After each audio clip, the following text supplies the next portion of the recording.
अस्सलाम वालेकुम। उम्मीद है कि आप खैरियत से होंगे और शाद व आबाद होंगे।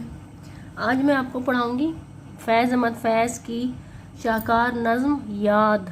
ठीक है, उर्दू तनकीद की बुक में से फैज़ अहमद फैज़ की नज़्म याद उसकी मैं आपको तशरीह करवाऊंगी इंशाल्लाह अच्छे तरीके से कि आपको इंशाल्लाह दूसरी वीडियो देखने की ज़रूरत नहीं पड़ेगी।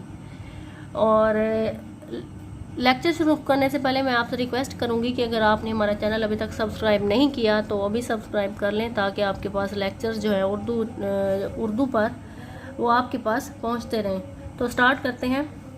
पहला बंद है, दश्ते तन्हाई में ए जाने जहां लर्जा हैं, दश्ते तन्हाई में ए जाने जहां लर्जा हैं, तेरी आवाज़ के साए तेरे होंठों के सैराब, दश्ते तन्हाई में दूरी के खसो खाक तले, खुल रहे हैं तेरे पहलू के समन और गुलाब। किस कदर खूबसूरत अल्फाज का चुनाव किया गया है, बेहतरीन अल्फाज, नर्म अल्फाज। ठीक है, इसकी तशरीह पढ़ते हैं। ये कहते हैं, इस नज़्म का शुमार फैज़ की बेहतरीन रोमानवी नज़मों में होता है।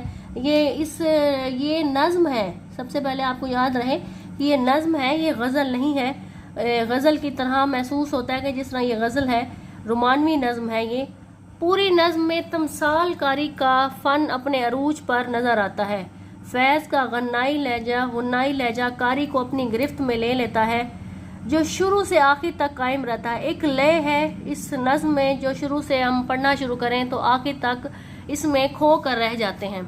ठीक है, वो कहते हैं कि रोमानवी नज़मों की पुरकैफ फ़िज़ा का सहर कारी को मबहूत करके रख देता है, मतलब उसको अपनी तरफ खींच लेता है कि जो पढ़ रहा हो, कारी कहते हैं पढ़ने वाले को, जो पढ़ रहा हो वो इसमें गुम होकर रह जाता है। नज़्म याद में शायर ने बैक वक्त अपनी तन्हाई का जिक्र किया है। आपने ऊपर शेर पढ़ा, पहला बंद पढ़ा। वो कहते हैं कि दश्ते तन्हाई में ए जाने जहां लर्जा है, वो कहते हैं तन्हाई में हूँ ए मेरे महबूब, मैं तन्हाई में हूँ, मेरे लिए मेरे होंठ जो हैं लर्जा है, तेरी आवाज़ के साए तेरे होंठों के शराब। कहते हैं मैं तन्हाई में तेरी आवाज़ के साए और तेरे होंठों के शराब को याद कर रहा हूँ कि तेरे होंठों की क्या शराबी है। दश्ते तन्हाई में, वो कहते हैं दूरी के खसो खाक तले, मैं तेरी अगरचे मैं तुझसे दूर हूँ, लेकिन मेरे पहलू में तेरी खुशबू है, मेरे पहलू में तेरी याद है कि मैं उस याद के सहारे जिंदा हूँ।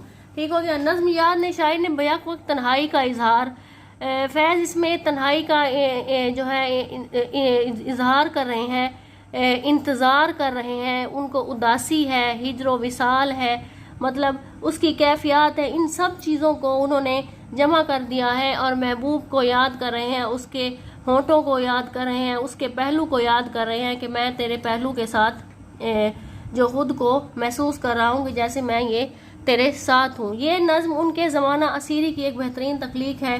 फैज़ ने कैदोमंद की, फैज़ कुछ अरसा जेल में रहे थे, ज़माना असीरी की एक बेहतरीन तख्लीक है। ठीक है, ये नज़्म जो है उन्होंने कैद के दौरान ही लिखी, जेल के दौरान, जेल में जब वो कैद थे उस दौरान ये नज़्म लिखी। तन्हाई और इंतज़ार का मौजू उनकी शायरी में ज़्यादा नुमायाँ होकर सामने आया है।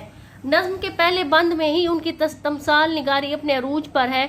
तन्हाई का दश्त जहाँ शायर के महसूसात को एक आहट पर चौंक जाते हैं, यहाँ तक कि उसे तन्हाई के सन्नाटे में अपने महबूब की आवाज़ आती हुई महसूस होती है। वो इस कदर तन्हाई का उनको एहसास है कि वो सन्नाटे में है, हर तरफ खामोशी ही खामोशी है, तन्हाई है, तो वो महबूब की आवाज़ को अपने साथ महसूस कर रहे हैं। आवाज़ बज़ाहिर नहीं आती, मगर आवाज़ बज़ाहिर देखिए, अब आवाज़ बज़ाहिर नहीं आ रही होती, लेकिन उनको ऐसे महसूस होता है जैसे मेरा महबूब मेरे साथ है। ठीक है, वो कहते हैं मगर ऐसा लगता है जैसे आवाज़ का साया लर्जा है, दूर से आवाज़ आती है जो साए की सूरत में ढल जाती है, यानी आवाज़ वाज़े नहीं है, मध्यम सरगोशी है। ठीक है, मध्यम सरगोशी है जो पुरतासीर और खूब आगी फिजा तख्लीक करने से मददगार साबित होती है। वो चूँकि महबूब की मोहब्बत में खोए हुए हैं, उन्हें उनके अपने महबूब के होंठों का ख्याल आता है, जो पास नहीं मगर सैराब किसी कैफियत लिए हुए है कि वो उससे सैराब हो रहे हैं। कभी दूर से उसे उन होंठों का ख्याल आता है जो पास आते आते मिट जाता है। जो एक सैराब में ढल जाता है। ये महज ख्याल है, तन्हाई के इस दश्त में महबूब की लरजती हुई आवाज़ के साए और होंठों के शराब जो है उसके दिल के महबूब की जुदाई और तन्हाई के एहसास को और भी गहरा किए जाते हैं। वो कहते हैं, जब मैं सोचता हूँ अपने महबूब के होंठों के शराब और महबूब की जुदाई और महबूब की आंखों को, महबूब की आवाज़ को, महबूब के होंठों को, मैं हर एक चीज़ के बारे में जब सोचता हूँ, महबूब से मोहब्बत, चूँकि मुझे महबूब से मोहब्बत है, उसकी हर एक चीज़ के बारे में जब सोचता हूँ महबूब, फिर मुझे तन्हाई का जो एहसास है वो ज़्यादा घेर लेता है और वो गहरा हो जाता है। ठीक है, उम्मीदें समझ आ रही होगी आपको। लेकिन इस दूरी और तन्हाई में महबूब की कुर्बत का तस्वुर जाँ फिजा साबित होता है। जुदाई में महबूब की दिलकश तस्वीर उसके दिल में कुर्बतों का अंदाज लिए दर आती है। फैज़ ने बहुत खूबसूरती से अपने महबूब के पहलू को सनम और गुलाब करार दिया है कि ऐ महबूब, मेरा पहलू जो है तेरे लिए, तेरा पहलू जो है मेरे लिए एक समन और गुलाब है, एक खूबसूरती है जो अपनी खूबसूरती और नरमी की बदौलत मशहूर है। पूरे बंद में इमेजरी का खूबसूरत तासुर कायम है। एक ये इमेजन है कि वो समझो एक तखय्युल में है, और वो कहते हैं एक तासुर कायम है आवाज़ के लरसते हुए होंठों के शराब और दूरी के खसो खाक तले महबूब के पहलू में खिलते हुए समन और गुलाब से पूरी फिजा महकी हुई उन्हें महसूस होती है। उन्हें फिजा में भी अपने महबूब के पहलू की जो है खुशबू नज़र आती है। इस बंद में फैज़ ने गैर मरई चीज़ों को मरई बना दिया है। मतलब जो चीज़ें सामने नहीं हैं, जो वाज़े नहीं हैं, उनको अपने साथ महसूस किया है, उनको हकीकत में पा लिया है। ठीक है, उनको हकीकत में दिखा दिया है। ठीक है, वो तखय्युल के ज़रिए। ठीक है, दूसरा बंद है, उठ रही है कहीं कुर्बत से तेरी सांस की आंच, उठ रही है कहीं कुर्बत से तेरी सांस की आंच, अपनी खुशबू में सुलगती हुई मध्यम मध्यम, दूर उफक पार चमकती हुई कतरा कतरा, गिर रही है तेरी दिलदार नज़र की शबनम। किस कदर खूबसूरत शार है।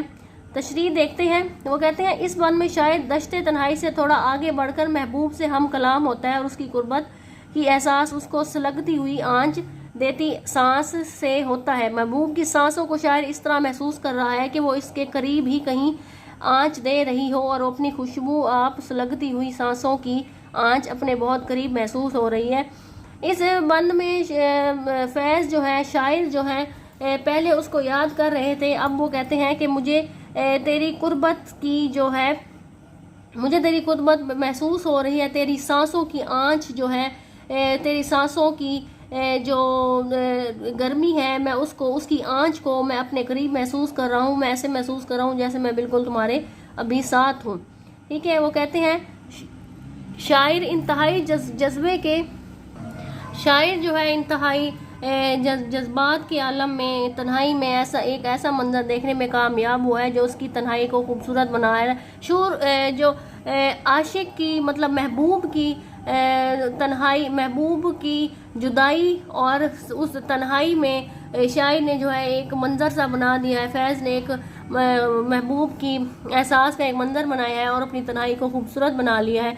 महबूब की महकती आंच देती सुलगती सांसों में कुर्बत का नशा है और साथ ही साथ महबूब की मोहब्बत भरी नज़्म की शबनम उसके दिल को सुकून दे रही है। और कतरा कतरा और मध्यम मध्यम के लफ्ज़ से लफ्ज़ में मौसीकियत पैदा हो गई, अल्फाज का तकरार पैदा हो गया है। ठीक है, ये फैज़ का मखसूस गुन्नाई अंदाज है जो अपने महबूब को अपने तसव्वुर में इतना करीब देख रहे हैं कि सिर्फ उसकी सांसों की महक उनके अंदर उतर रही है, बल्कि सांसों से महकती सुलगती आंच की मध्यम मध्यम लोगों को भी अपने दिल में महसूस कर रहे हैं। सांसों के साथ नज़र जो मेहरबान और दिल नशी है उसका जिक्र भी यहाँ बहुत खूबसूरती से आया है। नज़र में दिलदारी का अंसर गालिब है जो कतरा कतरा शायर के दिल को ठंडक और सुकून पहुँचा रही है। मतलब सारा जो एहसास है, महबूब की कुर्बत का एहसास, तखय्युल में महबूब को अपने साथ पाना।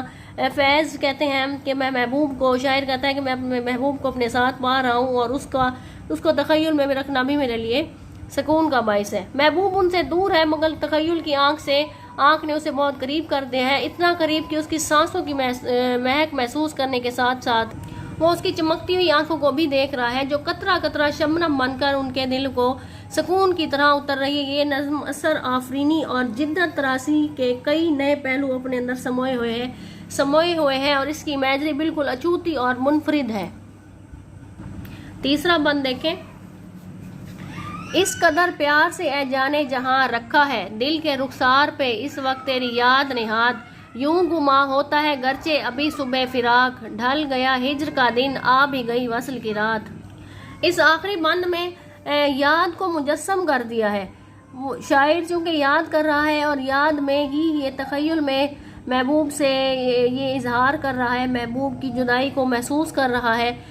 वो कहते हैं कि जिसने शायर को फुरकत और मेहरबान होकर इतना सुकून दे दिया है कि हिज्र का दिन गोया ख़त्म होकर वसल की रात आ गई, मतलब मुलाकात की रात आ गई हो, दिल की बेकरारियों को करार मिल गया हो। तन्हाई के दश्त में जहाँ महबूब की याद ने शायर के दिल की रुखसार को बड़ी प्यार भरी नज़मी से छुआ है, जिसमें मोहब्बत और मेहरबानी का अंदाज छुपा है। महबूब की मोहब्बत और मेहरबानी है जिससे सारी कुल्फतें जो हिज्र में उठाई हुई थी वो सब धुल गई। जो हिज्र में उसने शायर ने जो तकलीफ़ उठाई वो सारी जो है वो धुल गई, वो सुकून का बाइस बन गई। ठीक है, और बावजूद इसके कि अभी सुबह फिराक है, ऐसा महसूस होता है कि हिज्र का कड़ा दिन, मतलब जुदाई का कड़ा दिन जो है वो सारा जो है वसल की मधर रात में ढल गया है। फैज़ रजायत और उम्मीद के शायर हैं। फैज़ की इस नज़्म में आपने गौर किया होगा कि बेशक वो हिज्र का एक बयान कर रहे हैं कि मैं जुदाई में हूँ, लेकिन उनकी उस जुदाई में भी और महबूब से जुदाई में भी एक उम्मीद है। ठीक है, वो कड़े से कड़े हालात में भी मायूस नहीं है। तन्हाई में और उसकी जहरनाकी के बावजूद उन्होंने एक ऐसा मंजर पेश किया है जहाँ उम्मीदें रवां दवां हैं। नज़्म में कहीं भी मायूसी का एहसास नहीं हुआ। बेशक फैज़ अपने महबूब से जुदा हैं, ठीक है, लेकिन कहीं भी मायूसी की फ़िज़ा कायम नहीं हुई। मतलब शुरू से लेके आखिर तक जो पढ़ता है वो वाकई उसमें खो जाता है। ठीक है, जहाँ उम्मीदें रवां दवां हैं, सारी वीरानी और मायूसी जो है बदल गई है। ऐसे महसूस करवा दिया है फैज़ अहमद फैज़ साहब ने कि वो वाकई महबूब से उनका वसल हो गया है। ठीक है, ये बंद तजस्सुम निगारी का बहुत उम्दा नमूना है। याद के मेहरबान और खूबसूरत हाथ ने किस तरह दिल के रुखसार को छुआ, याद ने किस तरह मेहरबानी के साथ खूबसूरती के साथ दिल के रुखसार को छुआ और सारी कायनात जो है बदल कर रह गई। मायूसी और उदासी, उम्मीद और रजायत, तन्हाई जो है वो उसमें बदल गई। वो वसल जो जाने कब होगा, वो मुलाकात, वो मिलना, वो सुकून की घड़ी पता नहीं शायद कब आएगी। हिज्र में कोई भी उसकी लज़्ज़त महसूस होने लगी है। ठीक है, पूरी नज़्म शायर की महारत का सबूत और तमसालियत की उम्दा मिसाल है। इस नज़्म के हवाले से बाकिर मेहदी लिखते हैं, नज़्म याद तो यादों का तराशा हुआ हीरा है जिसका हर एक मिसरा एक नए अंदाज का इजहार है और इस तरह जदीद शायरी में एक इमेजरी और एक का इजाफा है। तनकीदी हवाले से हमने ये नज़्म देखी थी, ठीक है, लेकिन इसमें कोई मतलब तनकीदी पहलू नकाद ना निकाल सके। उम्मीद करती हूँ कि आपको ये लेक्चर समझ आया होगा। अगर आपको वीडियो पसंद आई है, लेक्चर पसंद आया है, थोड़ी सी भी समझ आई है तो हमारी वीडियो को पसंद कीजिएगा, लाइक कीजिएगा और चैनल को सब्सक्राइब ना करना भूलें। याद से करें, ठीक है, ताकि हमारी हर लेक्चर जो है सबसे पहले आपके पास पहुँचे। शुक्रिया।